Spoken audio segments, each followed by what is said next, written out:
मुंबई के एक पुराने इलाके में एक छोटी सी फ्लैट बिल्डिंग थी जहां नए नए लोग आकर किराए पर रहते थे। उस बिल्डिंग का एक कमरा बहुत मशहूर था। कमरा नंबर 203। लोग कहते थे कि उसमें अजीब सा माहौल है, लेकिन किराए की कमी के चक्कर में लोग वहां रहने आ जाते।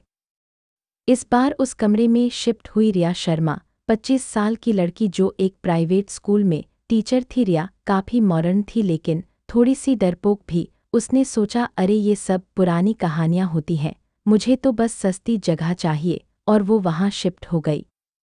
पहली रात सब ठीक रहा लेकिन दूसरी रात जब वो अपने फ़ोन पर इंस्टाग्राम स्क्रॉल कर रही थी, अचानक लाइट हल्की हल्की ब्लिंक होने लगी। रिया ने सोचा, पता नहीं, ये पुरानी बिल्डिंग है, शायद वायरिंग का मसला है, और उसने इग्नोर कर दिया।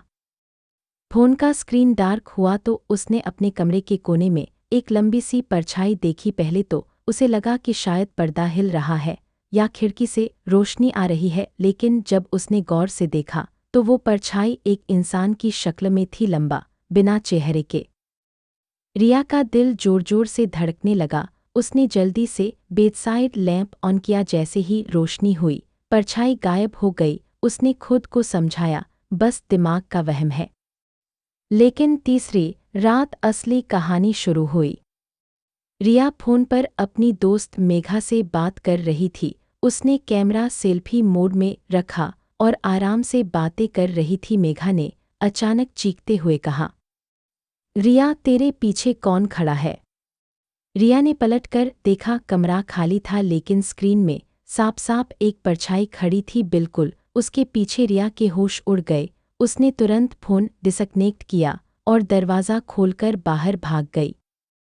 पड़ोसी एक अंकल मी वर्मा उसे देखकर बोले, बेटा सब ठीक है, ये रात रात को क्यों भाग रही हो? रिया ने डरी हुई आवाज़ में कहा, अंकल मेरे कमरे में कोई है। वर्मा अंकल ने गहरी सांस ली और बोले, मुझे पता था तुम्हें भी दिखेगा बेटा, वो कमरा सामान्य नहीं है। कुछ साल पहले एक लड़की ने वहीं अपनी जान दे दी थी। कहती थी कि कोई परछाई उसका पीछा करती है। रिया के पैर कांप गए। उसने सोचा कि सुबह तक सामान पैक करके यहाँ से निकल जाएगी, लेकिन उस रात उसे अपने कमरे में वापस जाना पड़ा क्योंकि और कोई जगह उपलब्ध नहीं थी।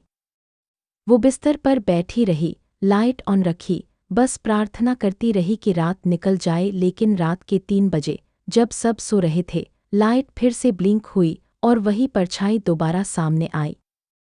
इस बार परछाई धीरे धीरे चलते हुए उसके पास आने लगी। रिया चीखना चाहती थी लेकिन आवाज़ गले में ही अटक गई। परछाई बिस्तर के बिल्कुल करीब आई और उसने अपना हाथ रिया के कंधे पर रखा। ठंड का ऐसा झटका उसके शरीर में दौड़ा जैसे उसकी आत्मा निकल रही हो। रिया बेहोश हो गई। सुबह जब पड़ोसियों ने देखा तो रिया अपने बिस्तर पर बेहोश पड़ी थी। उसकी आंखें खुली हुई थीं और होंठों से बस एक शब्द निकल रहा था, वो कौन है? तभी सबको समझ आया कि उस कमरे का असली राज वही परछाई थी जो हमेशा अपने नए शिकार का इंतजार करती है। और तब से जो भी 203 में रहता है उसे भी वही सवाल सताता है, वो कौन है जो रात के अंधेरे में खड़ा होता है और क्यों